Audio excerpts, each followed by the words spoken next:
Dresses hanging in the wind tonight, silent witnesses to stories untold. Sisters, mothers, daughters out of sight, their voices echo, brave and bold.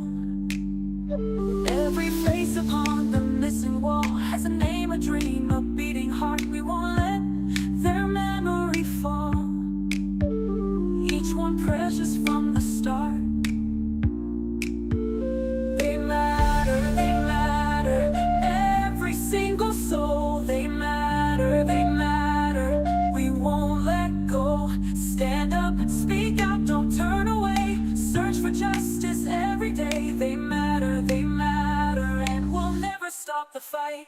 They matter, every single soul. They matter, we won't let go. Stand up, speak out, don't turn away. Search for justice every day. They matter, and we'll never stop the fight. Indigenous people, strong and free, women, men, and children too. Your lives have meaning, you belong. We hear your voices call. All lives matter in this sacred space. Every soul within our human race. True seekers, justice, unite. We are family, we'll make this right. We will stand up and join the fight. Fight on! They matter, every single soul. They matter, we won't let go. Stand together, search as one, until every case is done. They matter, and love will light the way. Red dresses dancing in the light, reminding us to never give up the fight. We all matter, we all matter, we all matter. One human family, standing together.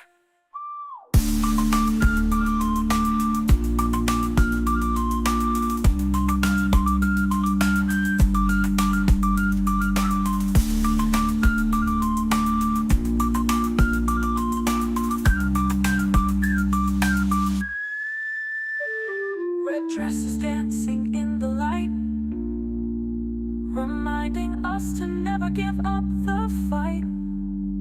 We all matter, we all matter, we all matter. One human family, standing together.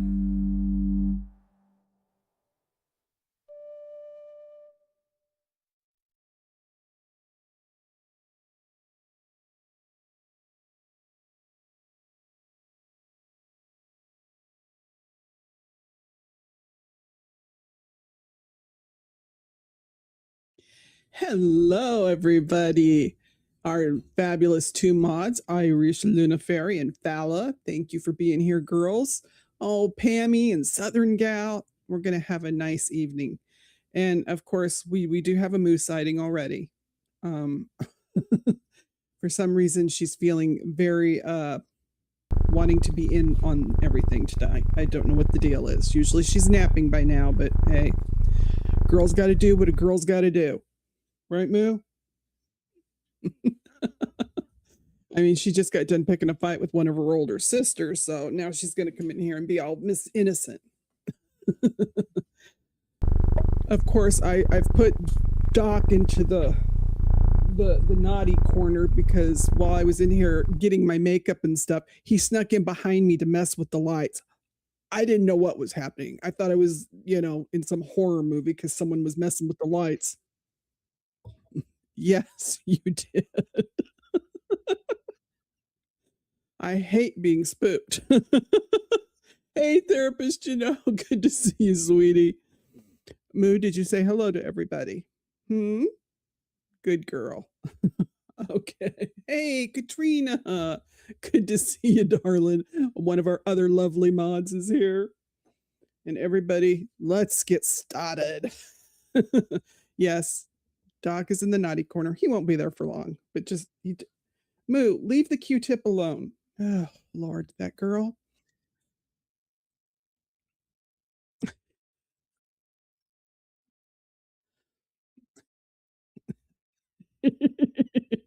Okay, good job.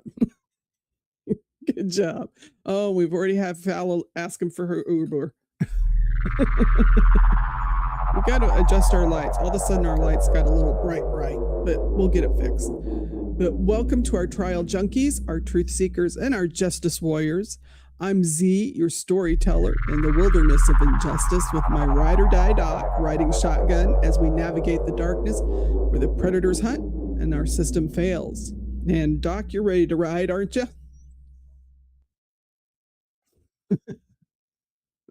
So is Moo. and and we're going to tell a story that society just doesn't want us to talk about. They want us to leave it buried, and but we're going to refuse to let silence be betrayal. And every Thursday we honor our indigenous and native brothers and sisters, and we tell their stories, so no one is ever forgotten. Hey Mustang, glad you made it. Tonight we're going deep into Arizona. Two Apache reservations, a rogue cop who's been indicted on charges and has kidnapped women from his own community for years. A town under curfew after three deletions in 1 week. Young girls, children, found abandoned too late. And a child welfare system that took a girl away from everything she knew after a man hurt her. And so this just doesn't make sense. But this is Arizona, and it's happening right now. And this is what occurs when the system is built to fail certain people. And that's what's happening. It's failing certain people. So let's get started. And before we mention the specifics of everything that happened to each of the people that we're going to talk about tonight, you need to understand a little bit about the geography. San Carlos Apache Reservation and the Fort Apache White Mountain Apache Reservation are located in east central Arizona, and they're just a couple of the tribes in the state, and they share a border. They are neighboring communities. Driving from San Carlos up to White River on Highway 60 takes about an hour and a half. These are sovereign nations with beautiful, culturally rich land. However, they are also among some of the most under-resourced communities in the country in terms of law enforcement. Now, San Carlos, a lot of you may have heard of. That's the tribe that Emily Pike was from. And it was estimated to have started in 1872, and there's about 1.8 million acres on that reservation alone. Now, this was created through the forced consolidation of various Apache and Yavapai bands, and it has a painful origin that is reflected in its old nickname. It was called Hell's 40 Acres. Today, it's roughly 10,000 residents, and they're fighting on a crucial front, defending the sacred Oak Flat area from copper mining, while supporting the community through casinos, forestry, and ranching. Now, Fort Apache White Mountain, they started in 1871, and they have roughly 1.6 million acres. Now, it is the home to the White Mountain Apache, who consider it their ancestral homeland, and they have around 14,000 members. Once supported by the Fort Apache Timber Company, the region now depends mostly on tourism, ranching, and forestry. But they face a harsh 70 to 80% unemployment rate, making economic renewal a top priority. Arizona ranks third in the entire US for cases of missing and murdered Indigenous women and girls. The third. From 1975 to 2018 alone, there were at least 160 Indigenous women and girls who were documented as deleted in Arizona. Experts agree the real number is higher because of racial misclassification in crime databases where someone's either another race or, poor record keeping, chronic underreporting. 4 in 5 Indigenous women, as we know, have experienced violence in their lifetime. And unfortunately, deletion is the third leading cause of death for all Indigenous women in this country. On reservations, the deletion rate for women runs 10 times the national average. These aren't statistics. These are daughters, sisters, grandchildren. Tonight, we're going to talk about them and we're going to say their names. Hey, Josh, thanks for joining us.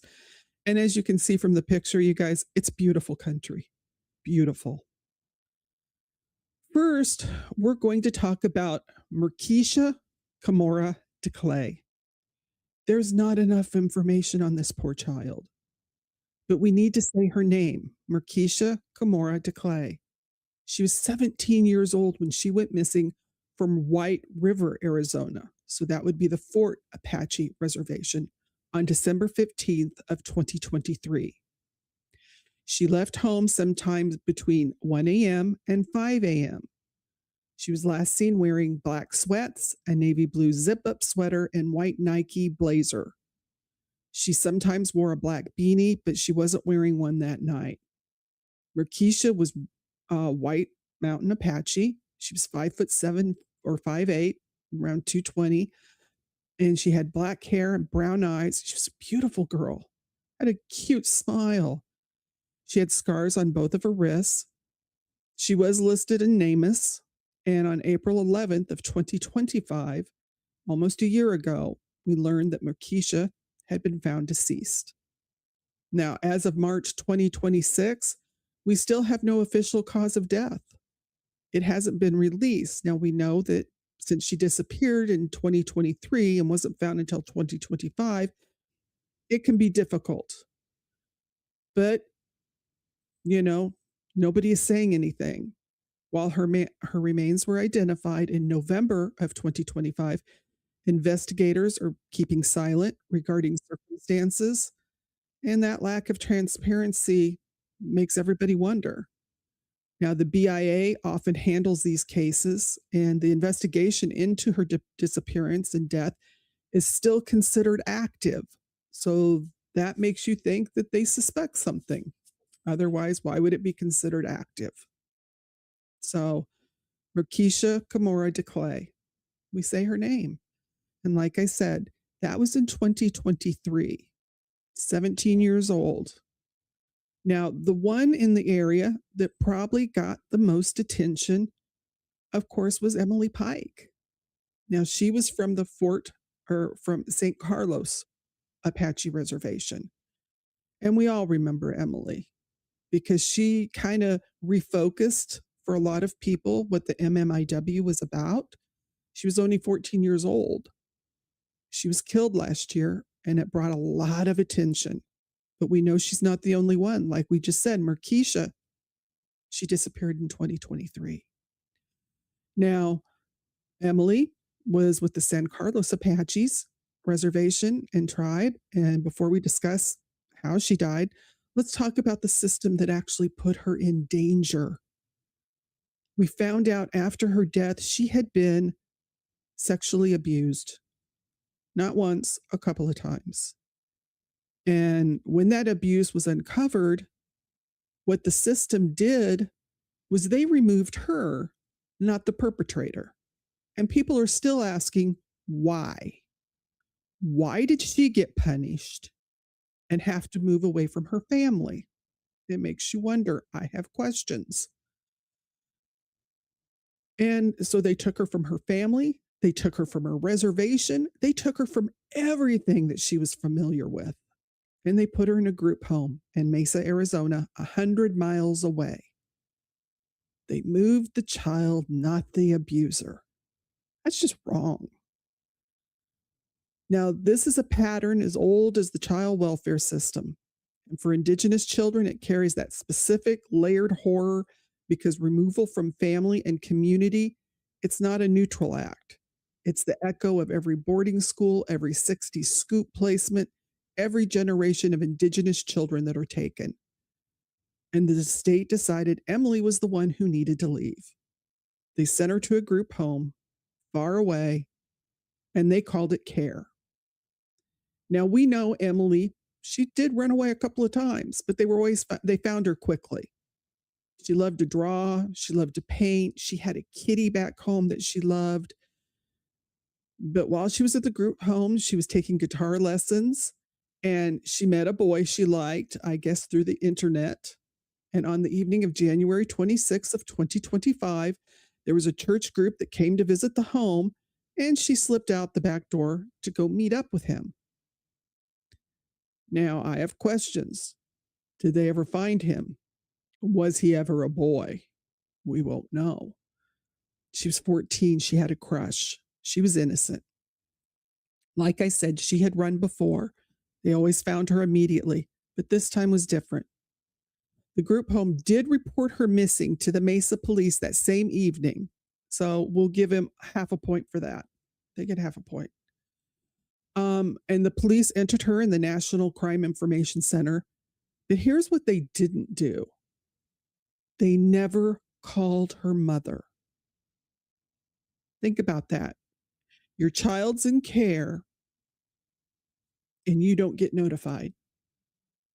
Emily's Pike's mother is on the reservation over 100 miles away, and she wasn't informed her daughter was missing for a full week, 7 days, 168 hours. Now, the group home, their stance was, well, we reached out to the case manager, and it was up to them to contact the family. And the manager described them as kind of a hands-off type of home. But a little girl was missing, and the system just shrugged. And during that week, that Emily was already gone. And think about it.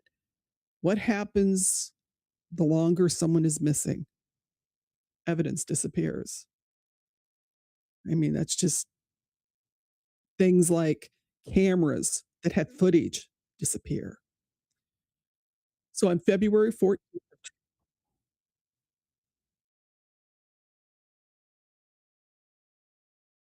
yeah. Yeah, Nancy Grace just did an episode, if anyone wants to catch it, with her uncle on her dad's side, who's been a big voice for Emily.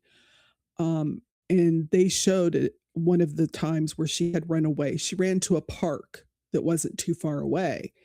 And when they caught up with her, it's brutal. I'm going to tell you right now that video, it will rip your heart out because as they're trying to tell her she has to come with them, these two strange men, even though they're a police officer, they're men. They're putting their hands on a child who is begging them to let her go. We know she's been sexually abused. The last thing she wants is some man to be manhandling her. Then they put her in handcuffs to take her back. Now they have to know, they might not know all the details. I'll give them that. So we'll give them not even a half a point for that. We'll give them just a breath. But they knew she was in a home, so they had to know there was some issues there. And what was their answer? To put a 14-year-old child, and she could have been 13 at that time. I don't know because it didn't say how long the video had been. They put her in handcuffs. And she was begging them. She just kept saying, I want to go see my mama. I want to go see my mama. And this is how you treated her. Yeah.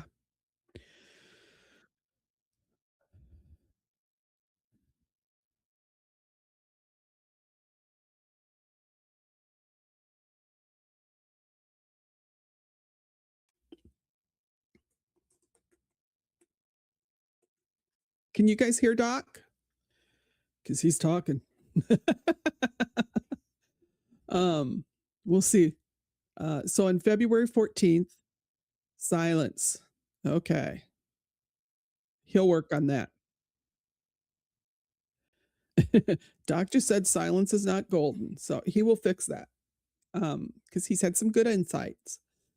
But on February 14th of 2025, Valentine's Day, she was found. And the way her parents found out that their daughter had been found was by it being put on Facebook. Can you imagine? Nobody called them. Nobody said a thing.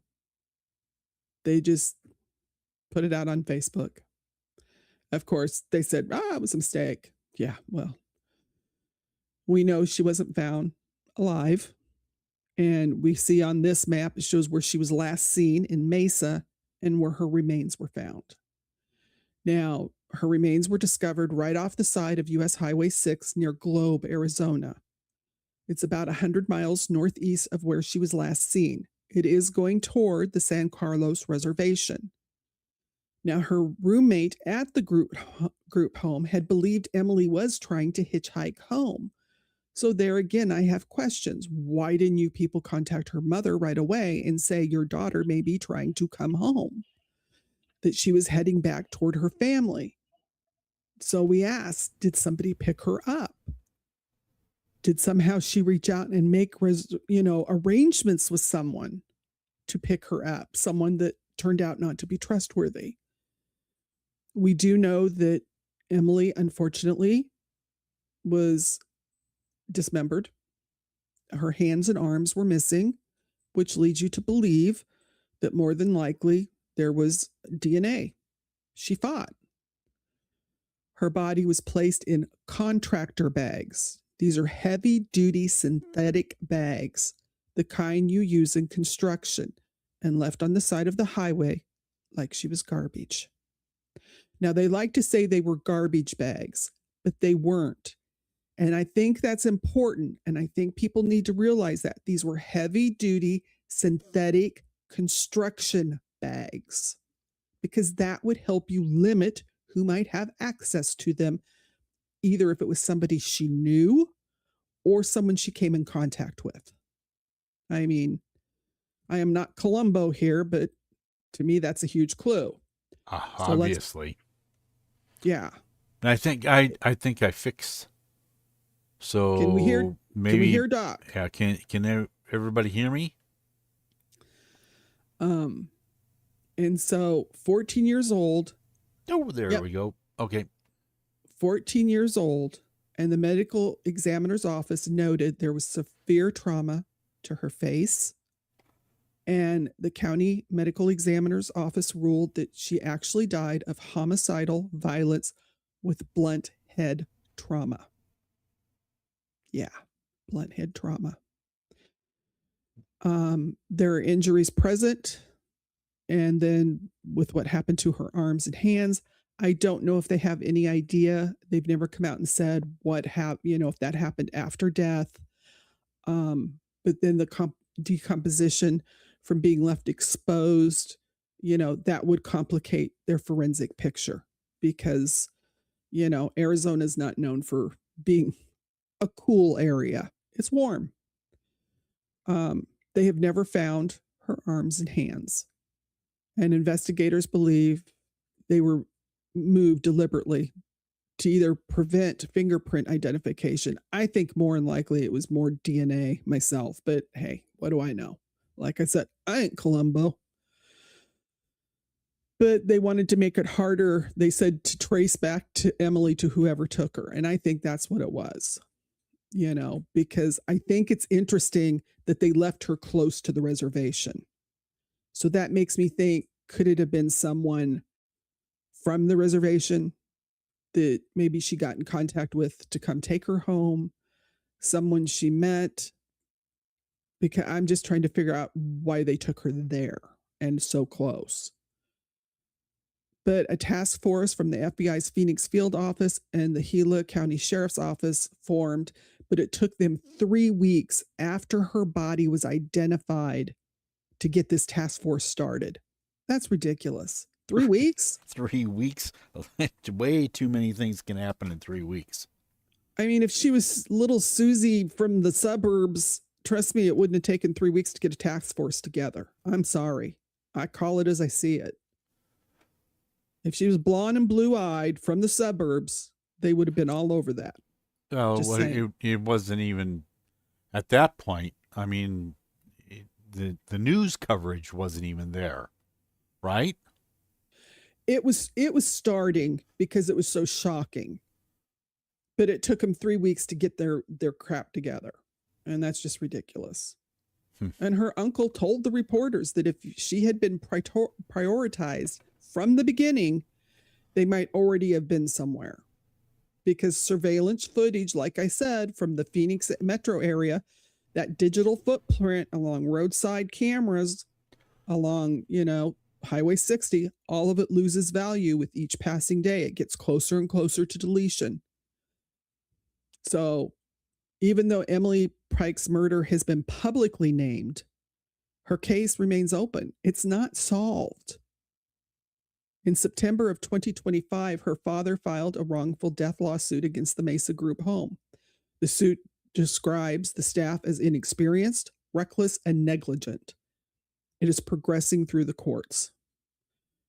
The place where they had her memorial on some property, the person that owned the property owner in September of 25, he decided to remove all of it. And he stuffed it along with photos, animals, flowers, and a painted sign with her name and put them in a trash bin. The community didn't put up with it, you guys. The community rebuilt it. Emily deserves protection from the home entrusted to her care. She deserved to have her abuser removed, not herself. She deserved a call to her mother the night she went missing. That mother deserved that phone call saying, "Your little girl is missing." She deserved justice, and she's still waiting. Now, one thing, sadly, that came about because of Emily's death was produced one legislative result.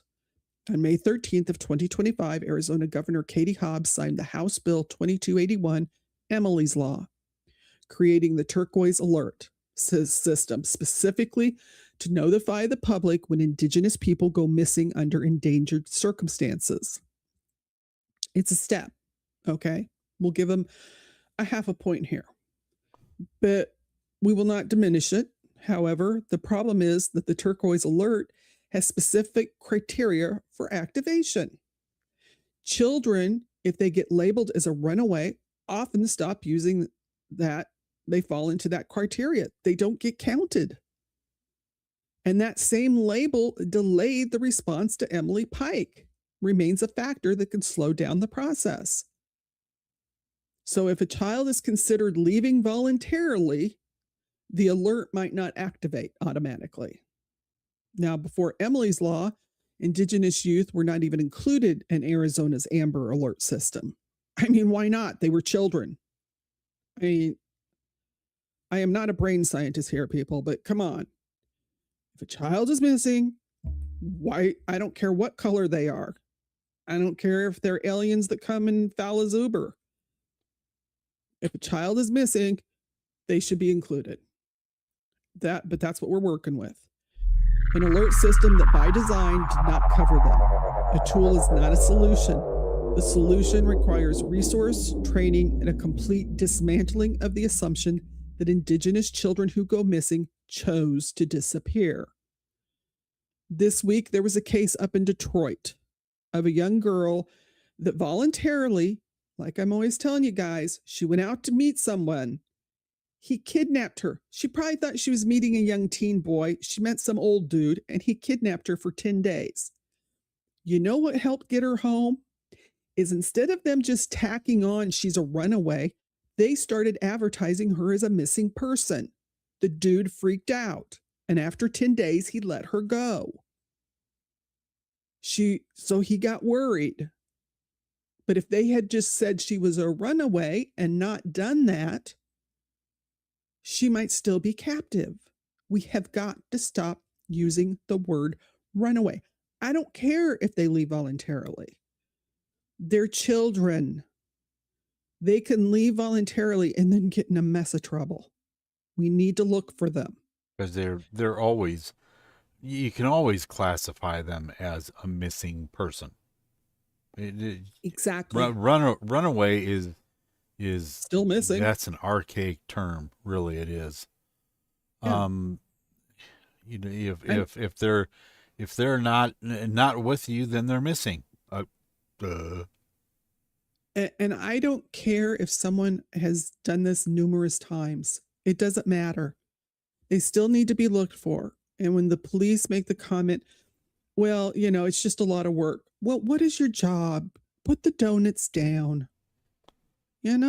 Because for the good cops, and there are good ones that go out there and look, And I'm not talking about the detectives that have, a lot of cases that they're trying to solve. We're talking about the regular patrol police that are out there. That's part of their job, is looking for people. Let's not make it difficult. We're not, as Doc likes to tell me all the time, we're not reinventing the wheel. Well, it's not a situation where the detectives are out and about and actively looking. They're investigating, leads. Yeah. So it's up to the beat cops who are canvassing the neighborhoods, on a regular basis, to take notice of stuff. Exactly, Doc. You're right. And that's why it's not difficult, but we got to stop using the term runaway. We have, because social media, we're seeing that children are groomed and they're lured. I'm not saying that right. Lured. Thank you. Lured. It's not going to come out right. But yes, they're talked out of their homes. So I don't consider that a runaway, because some of them only go out to meet someone. They don't intend on staying away, but then they get taken. So let's toss that runaway term. And also, if some child keeps running away, I'm not necessarily blaming any parents. I am not. But you do need to ask, is there something going on in the home that is causing this child to run? I have questions. It's very simple. What would cause I would think 9 times out of 10 it has to be something is going on. It's not, they didn't all of a sudden have an episode and decide, ooh, I need to run away. There's something that they're running from. Yeah. And you do get those kids that they just want to walk on the wild side and cause some mischief. But you know what? They still need to be protected from themselves, because they can get themselves in trouble. And that's what counts. Yep. Luna says maybe there's a reason. Well, yeah, there's a reason. Yeah. You may not know it, but there's a reason. Yeah. And we need to find those reasons. We need to give those resources to help people. But then there was another little girl, and I think they pronounce her name Chalista. They called her Tia. Chole.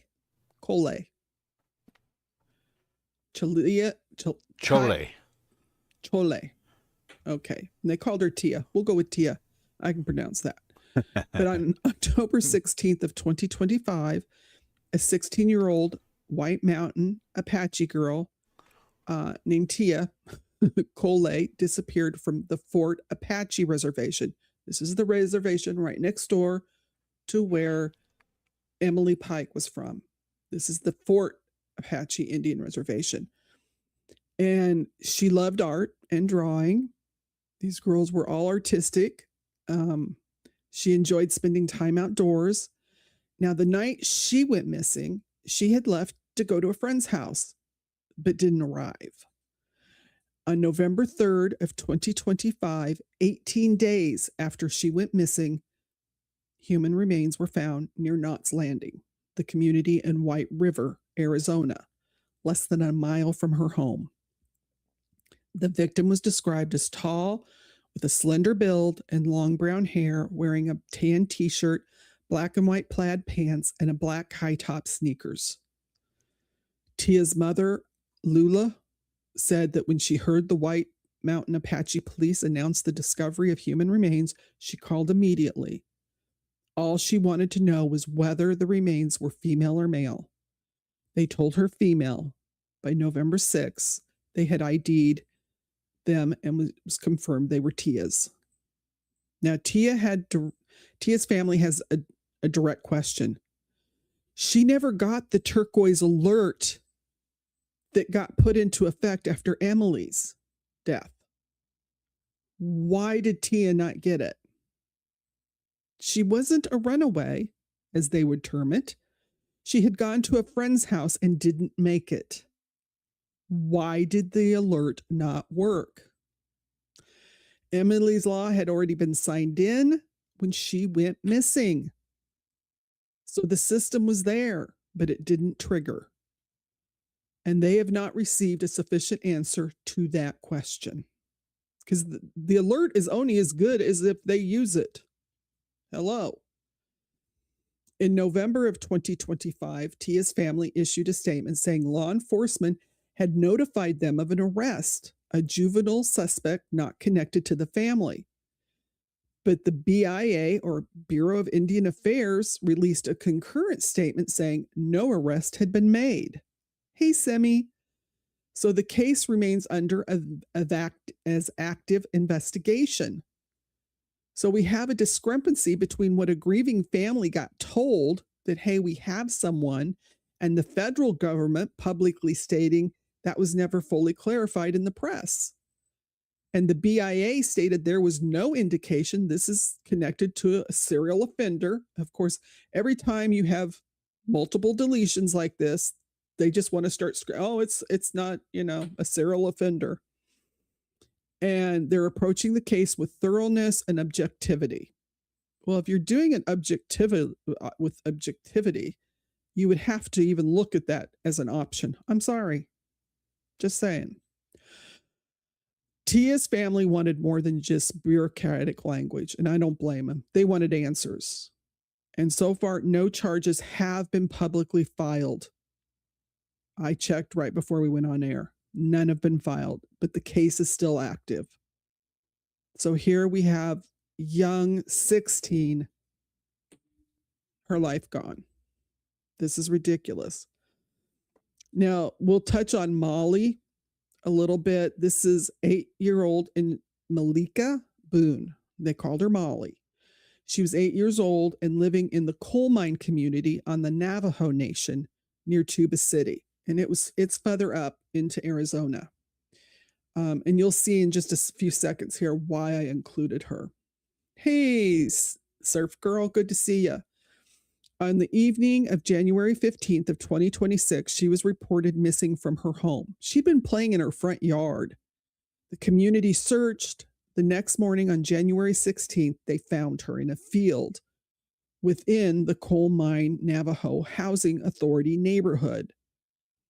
On February 25th, 2026, the FBI announced its findings.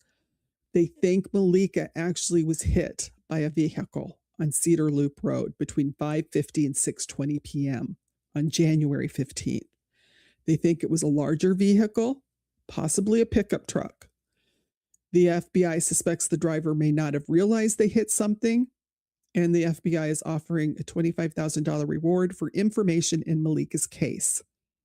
They are asking anyone who is in the area of Cedar Loop Road during the window to come forward. You can call 1-800-CALL-FBI. That's 1-800-225-5324. Or submit a tip online for tips.fbi.gov. Now, Malika's case did trigger the turquoise alert. The system did activate for her, and she was found the next morning. The alert worked in the sense that it went out, but it couldn't bring her home alive. And in January of 2026, a social media post, and this is it, compared Malika and Emily, and it went viral. 2 Indigenous girls both disappeared in January. Both were found deceased. Both were discarded. The post asked, why does this keep happening to our children? But they weren't the only ones. And that's the question we refuse to stop asking. And that's why I included Molly or Malika in this, even though she wasn't from the Apache's reservations down in the lower part of Arizona, because they had put the two together.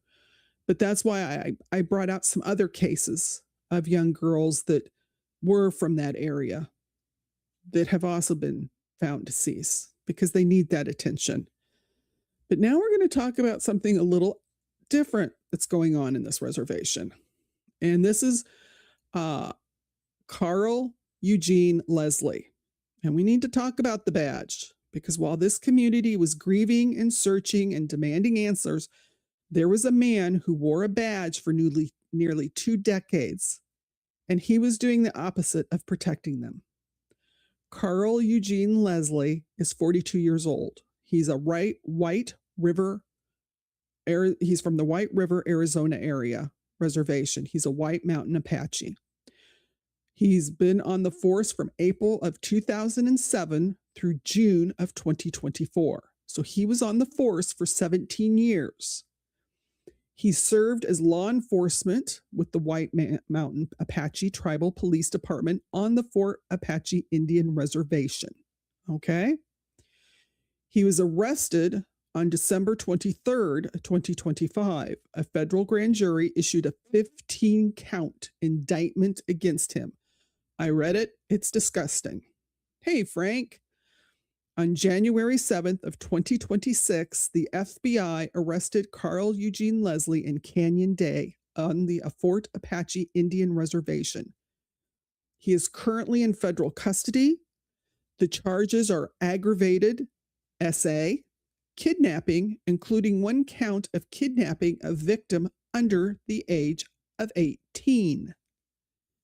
He SA'd through fear. He SA'd them through coercion. He deprived them of their rights under what they call the color of law. The incident covers crimes from December 1st of 2020 through to September 25th of 2023. Those are just what the crimes that they got the 15 counts on him. Remember, he started in 2007 to 2024. They've only got him from 2020 to 2023. These 3 known victims are all members of the White Mountain Apache tribe. The indictment alleges that Leslie forcibly SA'd and kidnapped 2 of his victims, one of whom was a minor. He is accused of coercing a 3rd victim through threats and fear. He did all this while he was on duty, in uniform, on sovereign tribal land, using the authority of his badge to access and violate the women and girls of the community that trusted him to protect them. That's what they call depriving someone of their rights under the color of the law means, is that he was doing it while he had the power he was given by the state as a tool of his abuse. Southern gal, you're right. It is disgusting. It is one of the most profound betrayals a law enforcement officer can commit. And just think about it. Here are these women that your daughter goes missing. Then you find out you have an officer like this. Do you call to tell him? It makes you wonder. Also, the FBI believes there are a lot more victims. So we're putting the call out there tonight. If there are any more victims out there, please contact the FBI. I know it's scary. I know it's terrifying. But I'll tell you, one of the difference in the trafficking cases, I think, with Sean Diddy Combs and the Alexander brothers, because Sean Diddy Combs barely got a sentence, right? The Alexander brothers, I think that they're going away for a long time. The difference is with the Alexander brothers, they had a lot more victims that came forward. With Diddy, he didn't have that many victims. One of them disappeared. He had just a couple of victims testify. I think that makes the difference. That makes the difference, I think, to a jury.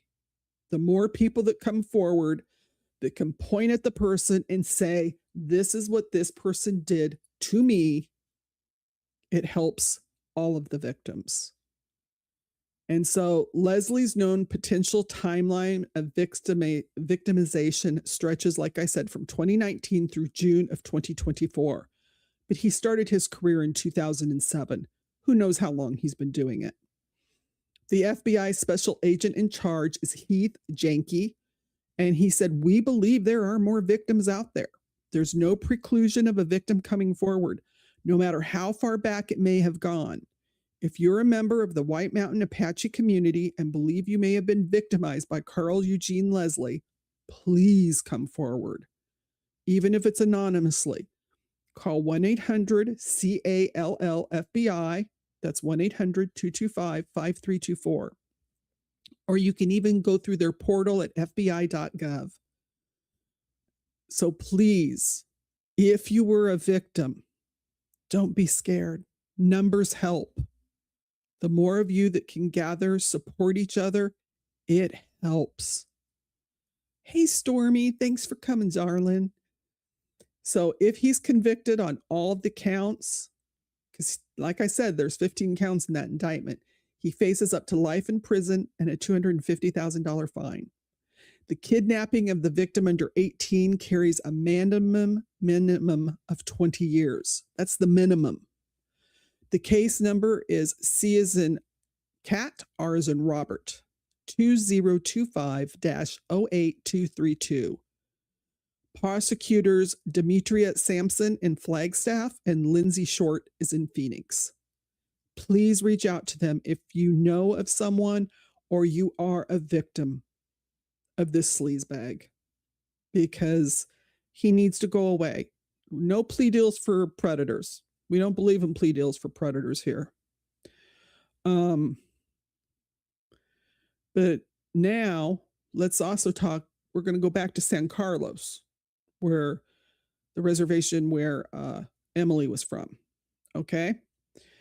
And this is Blyas. It's a small town on the reservation, not far from San Carlos.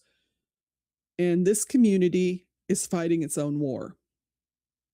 In the first week of March, in the small town of Blyas, about 140 miles east of Phoenix, 3 people were deleted in just a week. And one thing they normally don't do on the reservations is they don't put people's pictures out. They put this guy's picture out. There was one where they used a weapon with bullets, and the other a sharp, pointy weapon. He used the sharp, pointy weapon. And there was also a domestic violence incident. March 5th through March 12th, 3 suspects were arrested, including, this is Trey Lang. He was accused of using the pointy weapon, and he used it on 42-year-old Sonny Garcia. The tribal council put Blyas under curfew. They literally put the city under a curfew. Everyone had to be inside by 8 p.m., no one out until 5:30 in the morning. That's how serious the police took this. But here's the truth. The officers that are working on the San Carlos reservation, remember, this covers 1.8 million acres. They only have 30 officers. 30 for 1.8 million acres. That's a lot. And you know that there are quite a few. Maybe some of those are all those officers out and about officers, or are some of them have administrative duties? You know that some might. So, yeah, I don't know. You know, so that would even cut the effectiveness of the group even by leaps and bounds, if that's the case. Right. Well, and remember, I don't think I mentioned it this time, but when Emily Pike was SA'd, the officers that came to take the report were with Game and Fish. They weren't the actual police officers. That doesn't mean they aren't police officers, but their department was Game and Fish. So that 30 could include, more than just the actual police department. Yeah, 30 officers, it could be Game and Fish, it could be regular police officers, there could be some detectives, there could be some people that are in the office. 30 officers for 1.8 million acres. And they serve from 10,000 up to 15,000, I think, tribal members. That's a lot. So you can see, and in recent years, they have responded to more than 50,000 emergency calls each year. This is one of the police officers. He said the San Carlos Apache Police Department operates on a budget of roughly $4 million. And let's be honest, you guys, that's not much for a police department. Mm-mm. Stormy, you're right. I'm not saying Game and Fish do not do their job and don't do a good job, but they're not used to dealing with victims. That's, usually they're out there taking care of people that are committing crimes against the environment and, that kind of stuff. But you're not used to dealing with, little girls that have been SA'd. And so that's the point I'm making. I am not in any way downplaying the seriousness of the work they do. Because Cola Shippentauer, one of our favorite advocates, her husband is an officer and he does Game and Fish, and he's good at his job. But I don't know if he's had, he may have been in other parts of the department, and that could be too. You could be in Game and Fish and maybe at one time you had been in other parts. It's just something to consider. I have questions how it works. Hey, Carolyn, thanks for joining us, darling. Damon Fish. Okay. Yeah. No, I do take him seriously, Suthi, but thanks for putting that in there because I think that was an important comment and I appreciate it. I'm not trying to downplay them at all, but thank you. I appreciate you bringing that to my attention because Cola's husband is awesome. And anyone check out Cola Shippentauer's Facebook and also her Instagram. Her and her husband do some really cute stuff. She's also getting ready to start her football for the season. So please check it out. They also have a fundraiser or something going. So please check Cola out. So let's see here. So they only get $4 million for their budget. And the tribal leadership has made it clear they need at least another $3 million to operate at full capacity. But the funding is not coming. And the reservation, get this, 1.8 million acres, right? They don't even have a 911 system. Did you hear me? They don't have 911. Huh. Their emergency calls are routed through surrounding county sheriff's offices, who then reroute them to the reservation dispatch. So response time can stretch to an hour. We're in 2026, people. 2026, and they do not have 911. Please. And well, sometimes bottom line, they work in a situation where the federal government doesn't really care all that much. No. No. So if they don't have 911, the federal government doesn't care. No. And that's the problem. Yeah. And then you turn around and look at all the money they're trying to give ICE. Yep. I mean, it's like, please, somebody, if you cannot see the unbalance here, this is just no way this should be going on. Everybody deserves legal justice. They deserve the chance to, an hour, someone can die. You get someone that's being abused and they're calling for help and it takes you an hour to get there, they might not be there. And that breaks my heart. And like I said, sometimes only one officer will be en route, because you got to remember there's only 30 officers. They're not all working at the same time. Mm-hmm. So law enforcement officials have said 99% of the violence is caused by drugs or alcohol, which, yeah, that's kind of like it is throughout the entire states. I would also include mental health in there. I think a lot of crimes get caused anymore by mental health. And a lot of times, due to mental health, people use drugs and alcohol to mask symptoms. you know? Okay, lots of rural areas don't have their own. Yeah. Yeah, it's not right. Everyone should have access to 911. However, the conditions that drive substance abuse, we know, are poverty, intergenerational trauma, which we've talked about a lot, the legacy of the colonization, and lack of mental health infrastructure. It's not going to be solved by a curfew. The curfew, I think, is supposed to be up this Sunday. So I think they had the curfew for about 2 weeks. So let's, because they had three deletions in a week. I mean, no wonder they were like, hey, we're locking this down. I mean, we got to do something. But let's also talk about Jolene.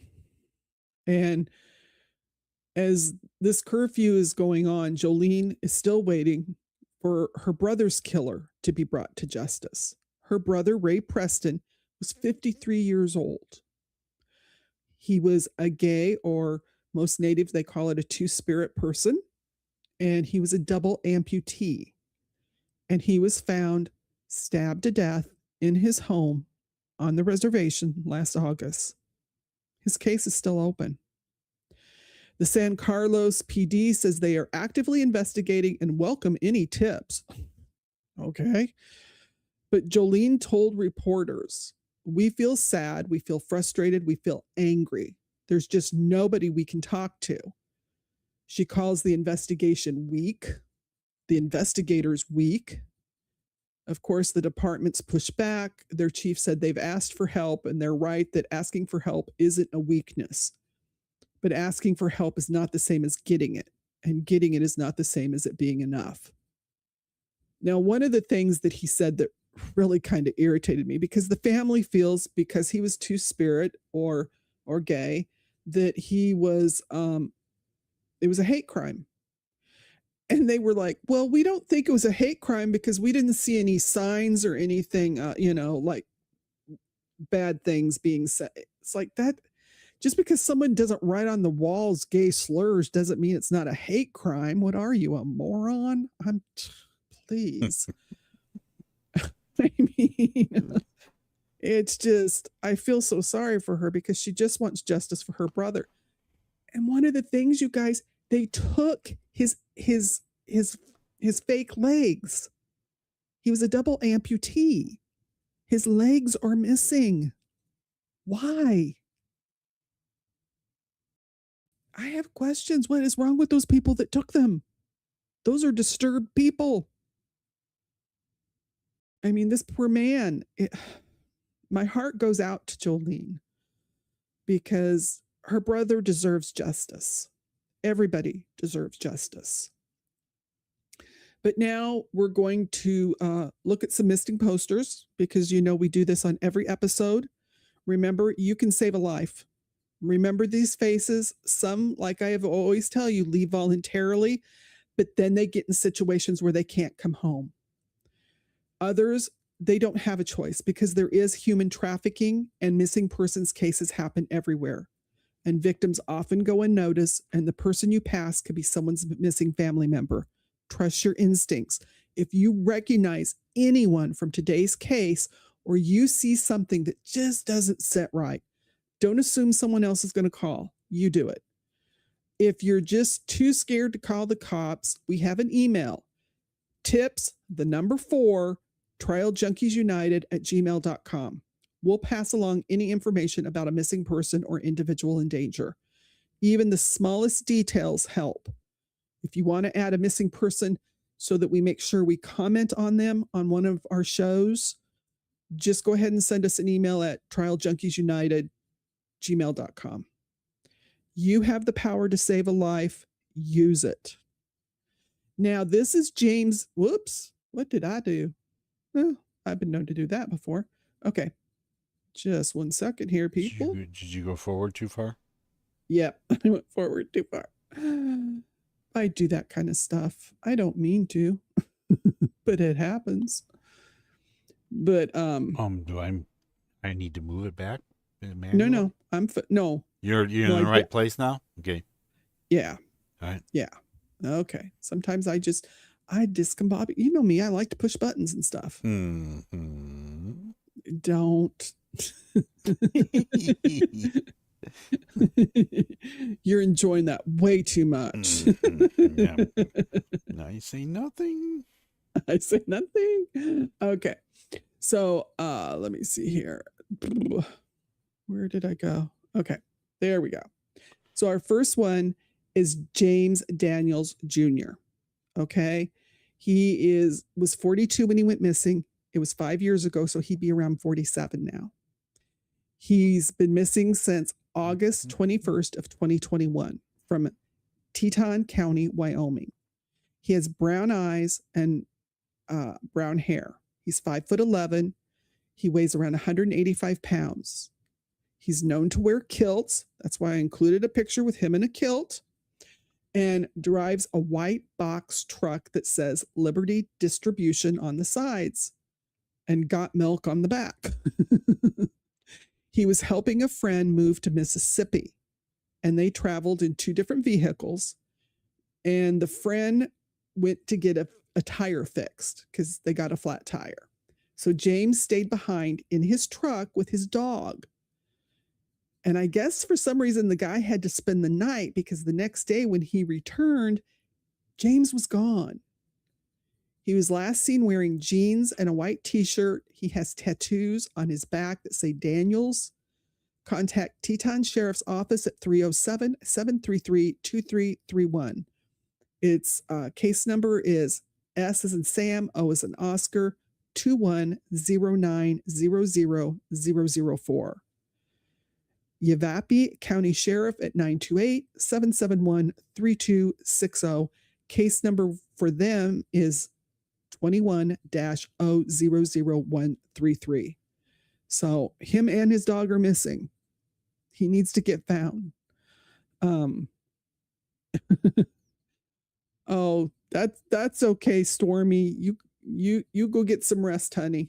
I know we keep you up late. You're an early bird. And you know what, you guys? She's cheerful in the morning. Oh. But let's also look at the next case. This is Juliana Young. It's UONG. Would that be Young? Mm-hmm. She's 15. She's been missing since February 15th of this year.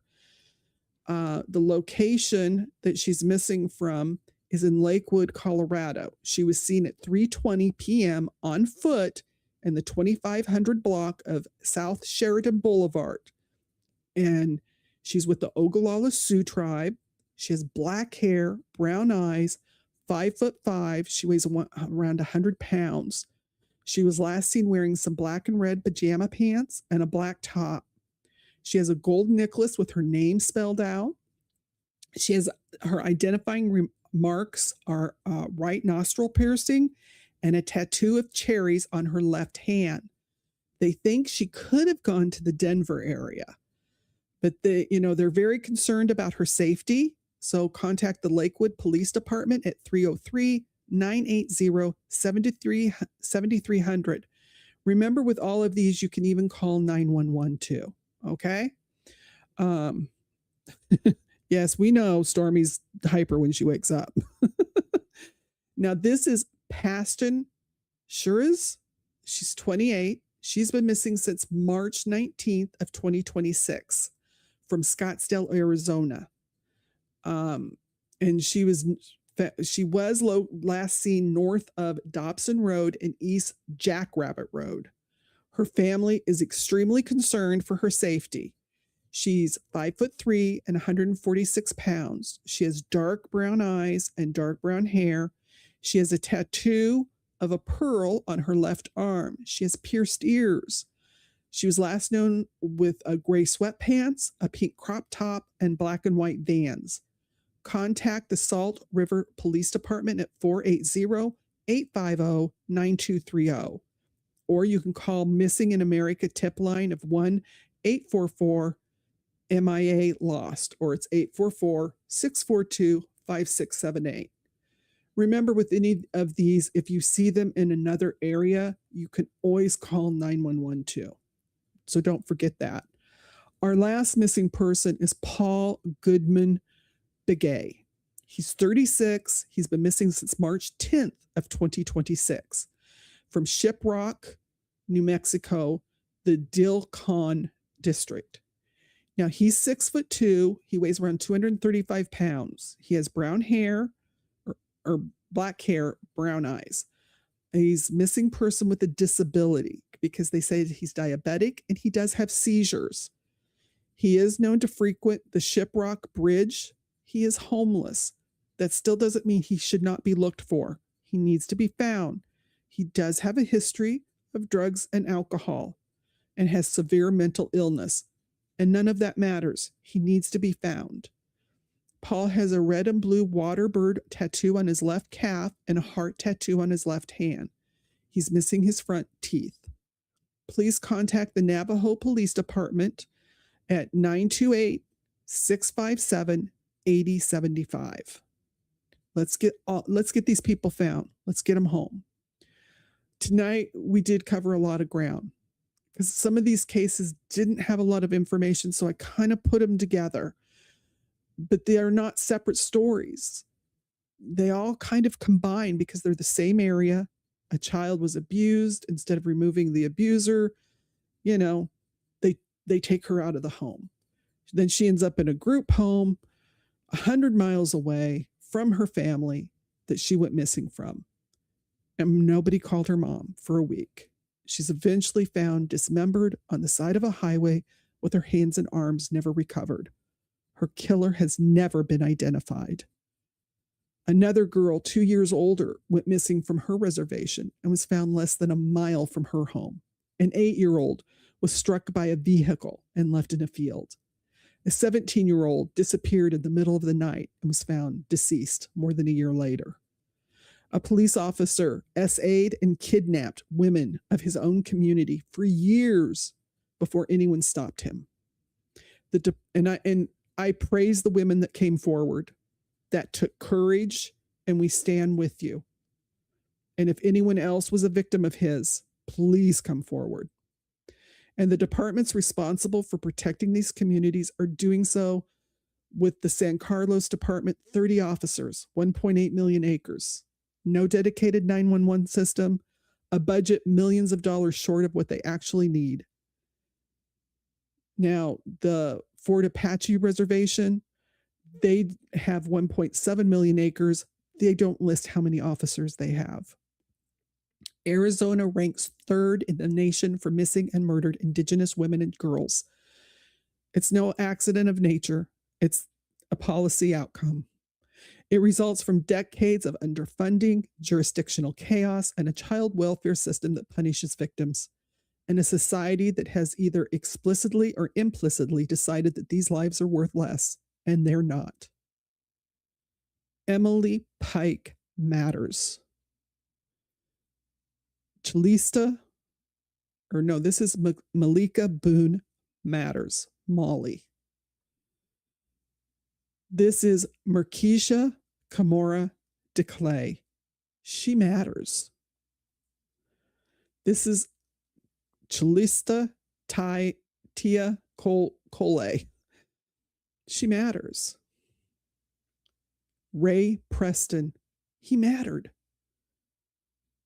The three named victims of Carl Eugene Leslie, they each matter. Every unidentified victim we haven't heard from, you matter. We're watching. We're not going anywhere.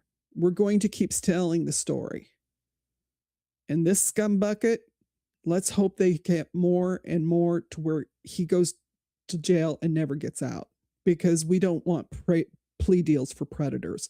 He's a predator. He kidnapped and essayed a minor along with other victims. So silence, it's betrayal. That's our motto. You have to speak up. If you have any of these tips, the BIA Missing and Murdered Unit hotline is 1-833-560-2065. You can have, if anyone has information about that Carl Eugene Leslie, if they're victims of his, contact the FBI at 1-800-CALL-FBI. There's also an FBI victim information portal. Get on there, let them know. Anyone in the White Mountain, Apache, or surrounding communities who need support, Strong Hearts Native Helpline is 1-844-762-8483. That's 1-844-7-NATIVE. 24 hours, 7 days a week. It's confidential. I want everyone to remember that every killer or predator depends on your silence. And you know what? It's never a mannequin, you guys. Never. So please don't give them your silence. Speak up. If you know something, say something. Tonight we told some multiple stories here. We showed some people that need to be found. We have an awesome community here that wants to see justice for everybody. And that's what's important. That's why we have truth seekers, justice warriors, and our trial junkies. For those of you that might not have heard, let's see, this is Thursday. I'm trying to get my day straight. Sunday, we did Neziah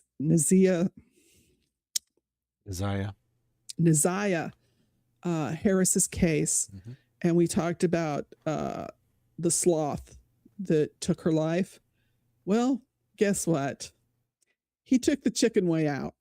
He was only in jail for 2 weeks, and he deleted himself, is what the prison is saying. Yeah, no justice. That's the official. Yeah, that's the official. Yeah. Is that he did it himself. Mm-hmm. Yeah, Stormy was the one that let me know. And yeah, I agree. That's why if they do a plea deal for people, they should have to publicly allocute. They need to stand up at sentencing, say what they did, and get it out there. And he should have had to say where her body was. Instead, they let him write a note saying, here. And he didn't say a thing. He just stood there with a mask on. So, yeah. But now, and then I also heard somebody say that Rex Heuermann might be pleading guilty, might change his plea. I don't know. Let's keep an eye on that one, because that dude he's one of those serial dudes that, and out there in New York. So we'll keep on that. But Thursday nights is the night that we save for our Native and Indigenous brothers and sisters here in the US, and also the First Nations in Canada. If you have a story you want us to tell, please contact us at trialjunkiesunited@gmail.com. I am working on some stories for some different people that have sent us some tips that want us to look at some stuff, and we are doing it. And sometimes it takes us a little time for me to get some research done, so it doesn't always happen right away, but we try. So, I'm sure our girls put, if you like what we're doing, you can buy us a coffee. It's all in the information description. But, we appreciate when people do that. I know Josh was kind enough to buy us a coffee. Pammy's bought us the coffee recently. And then also, Pretty Brown Girl. Is that, I think that's what she goes by. I can't remember, and I'm sorry, but we thank you for doing that. But you can always help us out, because we know everybody's in a tight financial situation. Go ahead and just share the video. Get more people to come join us. Make sure you hit the thumbs up and you like, and you make comments. Comments help. All this helps us to put it out there for other people to watch these stories, because we don't get enough of our Native and Indigenous people's stories out. That's why we devote one whole day. Sundays we devote to other cases. But let's keep building our community, because we're building a community of people that care. And until next time, you guys, stay informed, stay compassionate, keep seeking truth, keep demanding justice. Never stop speaking up, because it means a lot. Now, next week, instead of being on Thursday, we're actually going to be on Wednesday, because we have a commitment on Thursday. And I have a couple of things in the works, a couple of stories to tell. So hopefully we'll get those told soon. And Sunday, I'm not sure what we're going to do. We'll come up with something. But we appreciate each and every one of you guys. You mean so much to Doc and I. Doc, do you want to say goodnight to everybody? Yeah. Good night, Doc. What can I say? You just can't take him anywhere, or you just take him everywhere and have fun and a laugh. Yeah. We love you guys. We'll see you Sunday. And Trial Junkies United presents Justice After Dark. Ciao.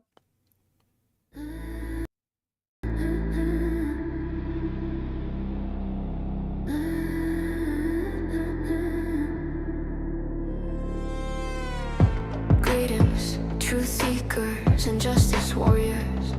Let's ride, seize your storyteller with that fire in her eyes. A ride or die, Doc's riding shotgun by her side. Moon rolls with us through the dark of night, and we're ready for the fight in the wilderness where predators hunt, where the system fails and cases grow cold. We're shining our light on the other side, on the stories that need to be told.